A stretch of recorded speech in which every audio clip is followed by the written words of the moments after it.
Ubuntu estampa camisetas nos 4 cantos do mundo.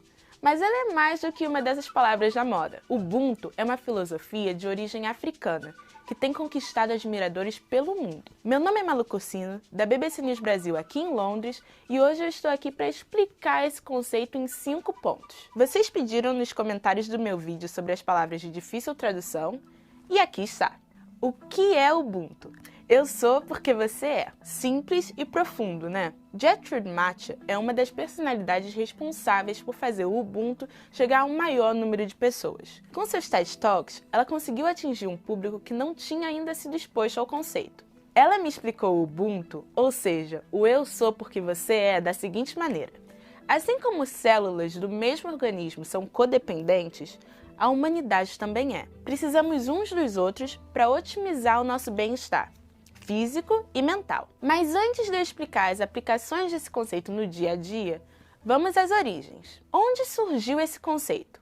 Ubuntu é uma filosofia que faz parte da identidade dos povos bantus.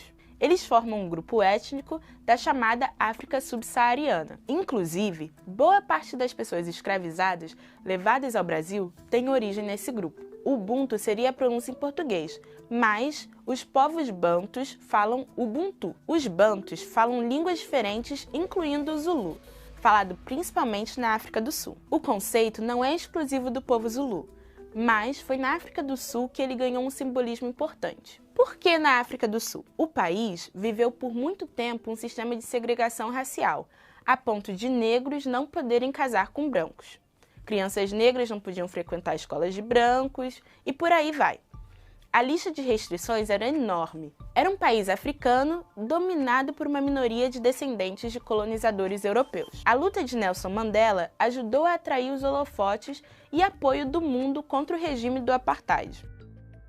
Ele finalmente chegou ao fim em 1994 e a filosofia do Ubuntu ganhou força nesse momento histórico. Foi como um remédio para curar algumas dessas feridas na identidade e no sentimento de comunidade da sociedade sul-africana. Era um conceito que dava uma base filosófica para um ideal de união entre negros e brancos e mesmo entre negros de diferentes comunidades. A gente sabe que não é fácil reproduzir na vida real ideais por mais bonitos que sejam, e que a realidade no pós-apartheid foi bastante complicada. Mas esse foi um momento histórico em que o Ubuntu começou a despertar interesse no mundo. O arcebispo sul-africano Desmond Tutu descreveu o Ubuntu como uma filosofia de resolução de conflitos, uma filosofia apaziguadora. Você não pode ser humano sozinho. Na interpretação dele, para sermos seres humanos, nós precisamos reconhecer a responsabilidade que temos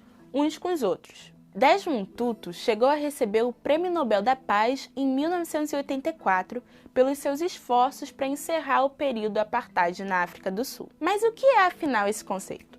O Ubuntu ganha importância em contraposição à ideia do individualismo, que domina parte da tradição filosófica ocidental. O individualismo sugere que nós não precisamos de nada além da nossa força de vontade para a maximização do nosso bem-estar. Ou seja, a valorização da liberdade individual, da privacidade, daquela ideia de que eu quero, eu consigo. No Ubuntu, a base é a visão da comunidade. O filósofo sul-africano Mogobe Ramose recebe crédito pela definição de Ubuntu como um senso de humanidade, uma ética. Ética é uma categoria filosófica que estuda o significado do que é desejável ou não, do que é certo ou errado no comportamento humano. Ramose vê o Ubuntu como parte do pensamento tradicional do sul da África, uma qualidade humana, um atributo da alma. Já o americano Michael Battle faz parte de um grupo mais recente dos acadêmicos que pesquisam o conceito.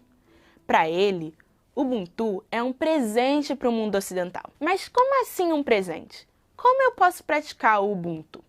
Eu conversei com a filósofa brasileira Asa Nigeri sobre como ela enxerga, digamos, a importância do Ubuntu. Ela disse que o conceito é útil para nos lembrar da pluriversalidade da nossa sociedade. Ou seja, nos ajuda a compreender que a filosofia ocidental, que tem origem na Grécia Antiga, deve ter um espaço no debate, assim como a filosofia indígena e a filosofia africana. Nós não podemos estabelecer um padrão de universalidade, ainda mais quando esse padrão é hegemônico, ou seja, de supremacia de um sobre outros. Em outras palavras, na opinião dela, a filosofia ocidental deve ser apenas uma das possibilidades para o pensamento global. E Gertrude Mathieu compartilhou comigo sua experiência crescendo no Zimbábue. Segundo ela, mesmo quando as pessoas tinham poucos bens materiais, não havia um sentimento de privação ou de necessidade. Isso porque todos contribuíam para o bem-estar da comunidade como um todo. Ela citou o exemplo de sua avó, que mesmo sem ter muita coisa, dava o que podia para aqueles que não tinham nada. E isso não era visto como fora do normal ou uma exceção. Não é ajudar alguém para se sentir bem consigo mesmo.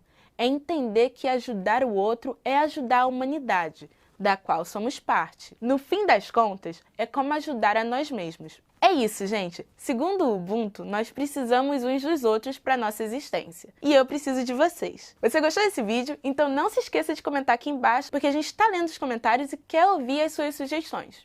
Muito obrigada, gente. Tchau!